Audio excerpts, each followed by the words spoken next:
Okay. So, good afternoon, no? Sir, for this week, we'll be tackling the obstetrics, okay? So, we have two sessions, no? For the first session, we'll discuss more on the prenatal care, okay? And then, for the second session, we'll focus more on the postpartum care, okay? So, the outline for this prenatal, no? We'll discuss the physiological changes of pregnancy, benefits of the prenatal exercise, guidelines for prenatal exercise programs, although we won't be covering in-depth details for this because you will be tackling that in your TEREX3, no? So, ang cover lang natin is vaguely the guidelines for your prenatal exercise programs. And then, some recommendations for program modification techniques. And lastly would be the prenatal strength and flexibility training. Okay? Again, medyo papahapyawan lang natin siya, no? Basically, just the concepts of prenatal strength and flexibility training. Okay? So, let's start with physiological changes of pregnancy. Okay? In our physiological changes during pregnancy, no? So we divided this into your systems. We have your cardiovascular, respiratory, metabolic, and your musculoskeletal. Okay. First would be your cardiovascular. Okay. During prenatal, okay, there is a hormonal shift that initiates a blood vessel relaxation. Okay. And with that, now there is a reduced responsiveness which results to your vascular underfilling. Okay? Because your blood vessel relaxes, it expands. Okay?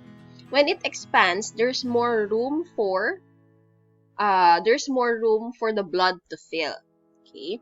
And because of that, nagkakaroon tayo ng vascular underfilling. Okay? When the egg implantation occurs, there is a hormonal signal. Okay, there is a hormonal signal. There's a hormonal signal, okay, and that signals for arterial relaxation, okay? Artery po mismo, alright? Now, the underfilling triggers because there is less blood to fill the blood vessels, okay? And with that, when there's an underfilling, the sodium and fluid retention will be initiated. Okay? Thus, your plasma volume will increase, no? Para ma-compensate yung pag-expand ng blood vessel. Okay? With this, your cardiac output and your blood volume will increase by 40% at the end of pregnancy. Alright? Now, this is the reason why, no? Di ba pagka, there was this one movie, no? Sumilig ako sa movies. Okay, yung I think it was a movie with Jeneline Mercado and John Lloyd Cruz, no? Yun yung flight attendant si Jeneline, tapos pilot naman si John Lloyd, no? There was this one incident kung saan nahimatay si Jeneline, and after that, upon examining, nalaman niya buntis pala siya. Okay, so the reason why some women nadidiscover nila na pregnant sila due to that kind of fainting event, no? Because of this vascular underfilling. Okay? So, mas nagkakaroon ng mas prone to orthostatic hypotension ang pregnant women, okay, because of the vascular underfilling. Okay?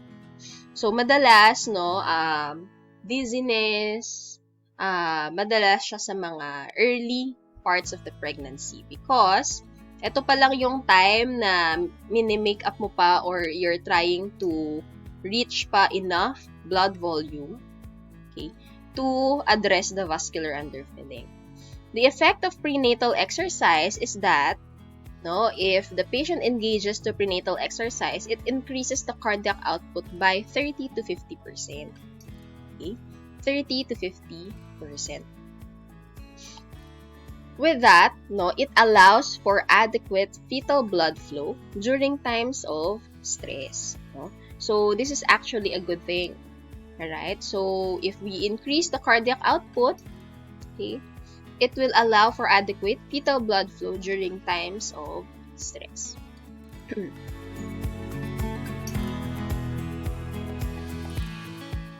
Next would be your respiratory.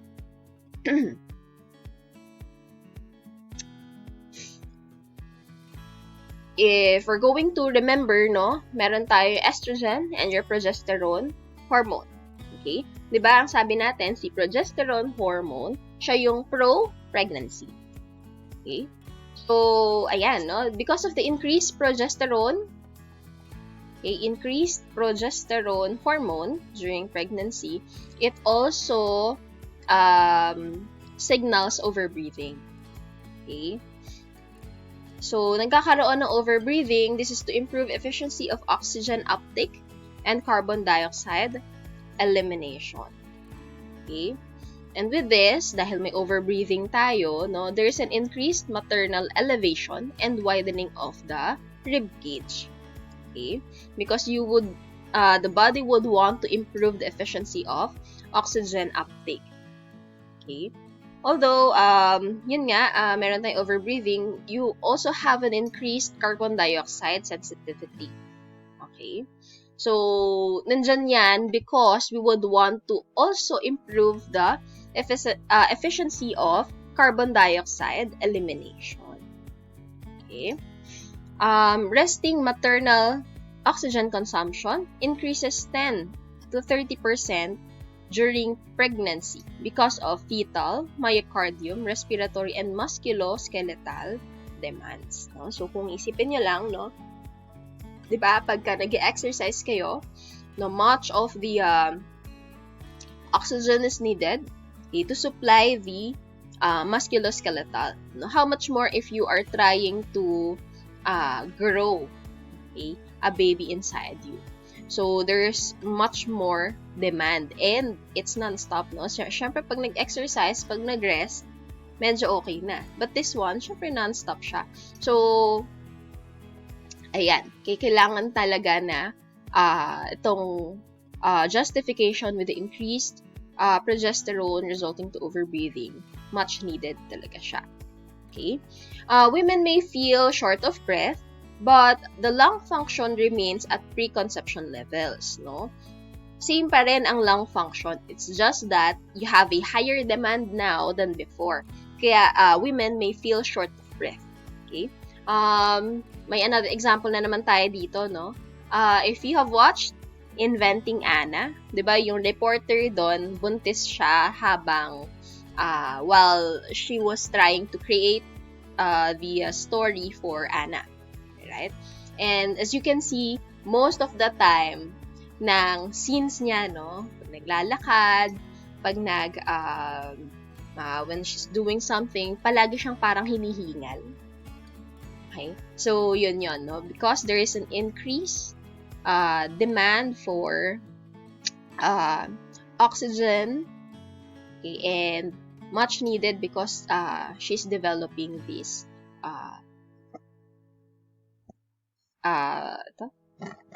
baby. Okay? Alright. So, what are the effects of prenatal exercise on respiratory adaptations? No? Even before, we all know that pag nag-exercise ka, it really helps a lot with your respiratory, no? So, how much more kapag ka pregnant women? Okay? So, these are the effects, no? You have greater oxygen uptake with training, and you have greater alveolar ventilation and gas transfer. Okay? So, kumbaga, meron kang improved efficiency of oxygen transport and utilization. Right? Now, let's go to the metabolic. So, in your metabolic naman, okay, your basal metabolic rate increases 15 to 20%. Okay? If you can still remember, no, basal metabolic rate, di ba, maalala niyo to during your CPH, you tried to calculate your basal metabolic rate as part of yung food na ibibigay nyo dun sa patient ninyo na assign sa inyo during your first year. Okay, wherein, ito yung basal metabolic rate, ito yung hindi ka spend ng energy, no? But this is something that you needed. Okay, this energy you needed so that your internal organs, no, could still function. Okay, and with that, no, your basal metabolic rate, it would increase 15 to 20%. Okay, because of the developing fetus. Okay, there's also a hormonal, because of the hormonal shift, okay, there's a decreased GIT transit time. Okay, so kumbaga, mas mabagal yung pag-digest ng food. This is because you would want to allow for great absorption of nutrients. Okay, greater rate of maternal carbohydrate utilization. So, medyo kakailanganin ni pregnant, okay, na kumain ng medyo, hindi naman doble, alright, but a little bit more. You also have an increased fat storage, which, of course, will result to maternal weight gain. No? The increased fat storage, is in response to increased insulin sensitivity. Okay? Increased insulin sensitivity. So, speaking of maternal weight gain, ito na tayo, no? At the end of the pregnancy, no, you'll have about additional 25 to 35 pounds. Okay? 25 to 35 pounds. Some women, no, they tend to go over the 35 pounds additional. Okay? This is because they think that dalawang tao yung pinapakain nila because they have the baby and then they have theirs. Okay, so kumbaga ang iniisip nila kailangan doble yung kain, but that's not the basis. Okay, pregnancy would only require you an additional 300 kcal per day. Okay, so that if you would imagine, that would be just an additional of 2 breads. Okay, so hindi talaga siya yung sobrang parang dalawang tao talaga. Remember, it's still an infant, so hindi niya din talaga kailangan ng sobrang food. Okay, during your pregnancy, you might want to control your urges to eat because it will also affect the postpartum weight gain. Okay, so to limit the weight gain, of course, no, the answer would be exercise. Your exercise during pregnancy, no, is 5 days per week. No, we would want here to have a frequent exercise than yung parang minsanan lang pero todo-todo, bawal yun. Okay? It has to be, the intensity of the exercise has to be mild enough, okay, so that you could do it every day. Okay? It's more important to have it a frequent exercise rather than yung one time. Okay? The intensity, of course, is moderate to somewhat hard level of exercise.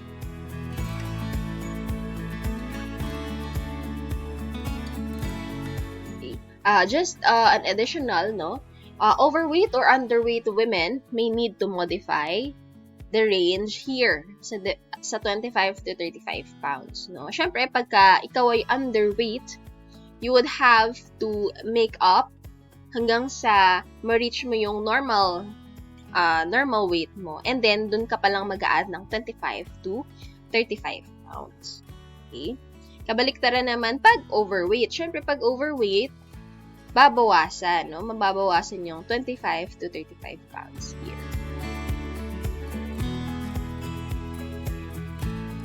Okay. You also have your maternal thermal adaptations.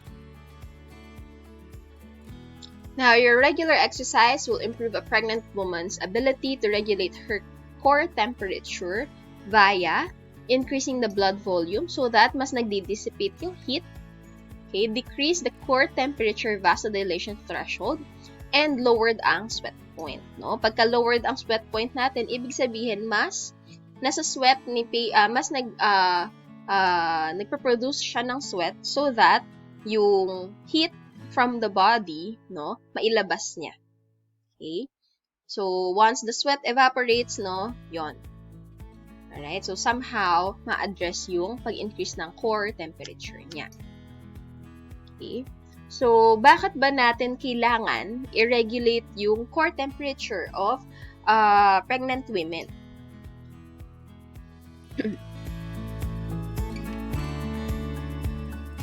We have your heat stress and fetal development, no? Sustained high heat environments would increase risk of neural tube defect. Okay? You can still remember, di ba? We have neural tube defects. Alright? It's either sa anterior or sa posterior neuropore. Okay? If you can still also remember, no, ito yung mga babies na nagkaroon sila ng neural tube defects. So, either it could result to anencephaly or your spina bifida. Okay? So, yun yung ayaw natin, no? Spina bifida or anencephaly. So, to decrease the risk of neural tube defect, we would want to regulate the core temperature of pregnant women. Okay, next. So, contraindicated for pregnancy because we wouldn't want this sustained high heat environment. Ang women, bawal sila sa hot tubs, infrared sauna, hot yoga, sauna ulit, no? Bawal kahit anong klaseng sauna, bawal. And exercising in sustained high heat environment. Okay? So, kung mag-exercise sila, kailangan yung medyo regulated yung temperature. So, mas maganda indoors, no?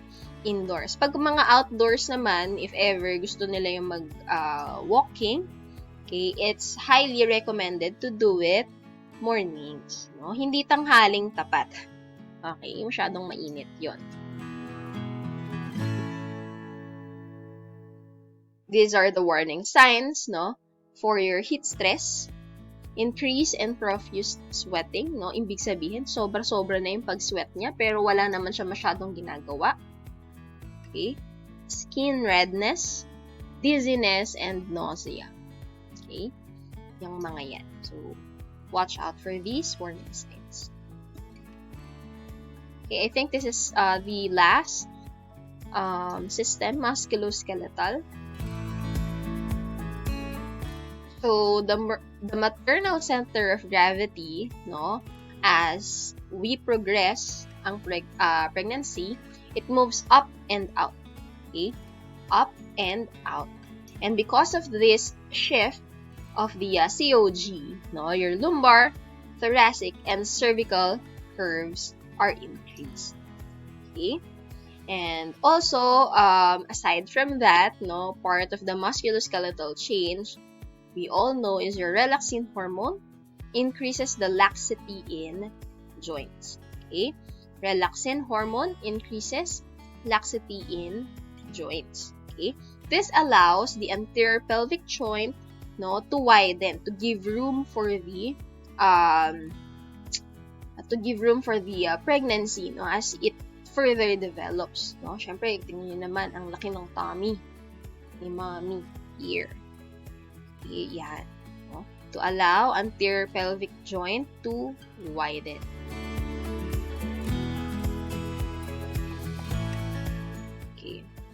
So, effect of maternal exercise on your fetus. Okay. So, intermittent stress or stimuli of maternal exercise may improve fetal response to periods of lowered placental blood flow. Okay. So, yan, no, para especially during labor. No, dyan medyo magkakaroon pa konti-konti ng lowered placental blood flow. So, ayaw natin ng complications dyan. Prenatal exercise reduces the risk of large birth weight baby by 31%. Okay? By 31%. Isa kasi sa nagiging challenge, okay, is that pag masyadong malaki yung baby, no? As much as gusto natin ng healthy baby, no, large birth weight baby does not equate to a healthy baby. Okay, so medyo hindi talaga recommended na sobrang laki din ng baby, no? We would want to control somehow yung size din. Alright? So that yung labor, okay, and delivery, hindi siya magiging ganon ka-demanding to the mother. Okay. However, no, just a disclaimer, no, although it has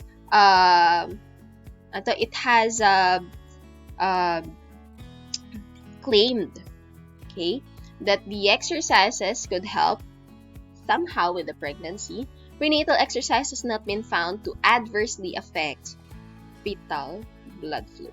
No? Baka yung iba kasi iniisip, right, it somehow would affect negatively dun sa fetal blood flow. No? It's actually the opposite. It will further, okay, improve the fetal blood flow ng inyong prenatal exercise. Okay? So, I'll be dividing this, I'll be dividing this lecture para hindi naman kayo masyadong bored. Okay? So, this will be the end of the first part of our obstetrics prenatal.